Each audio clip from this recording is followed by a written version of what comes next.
नमस्ते बाळांनो, मी आप्पे बनवणार आहे. त्यासाठी लागणारं सामान 3 वाट्या तांदूळ घेतलाय. ही तांदूळ 3 वाट्या आहेत. मुगाची डाळ अर्धी वाटी, चणा डाळ अर्धी वाटी, उडीद डाळ अर्धी वाटी आणि मेथीचे दाणे घेतले आहेत एवढे एक चमचा.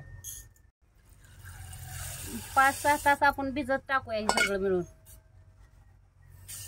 2 पाण्याने धुवून घेतलेले आहेत. आपण भिजत घालूया.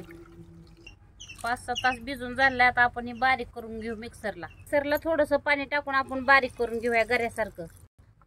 मस्त मिक्सरला असं रव्यासारखं बारीक करून घेतलेलं आहे.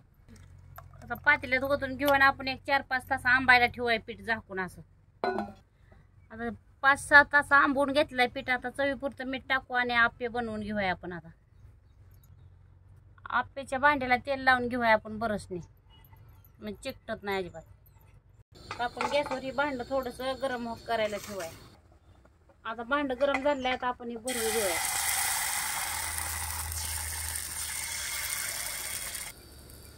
दोन मिनिटं आता ह्याच्यावर झाकून घेऊया आपण.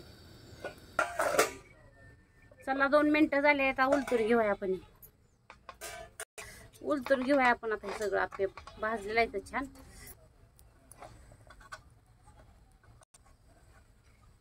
आता 2 मिनिटं अजून झाकून घेऊया. चला आता काढून घेऊया आपण. बाळांनो, मस्त आप्पे तयार आहे. मी सांबर बनवलेला आहे. इडली डोसे चटणी बनवली तरी सुद्धा छान लागतं बघा. हे मस्त फुगलेलं आहे असं.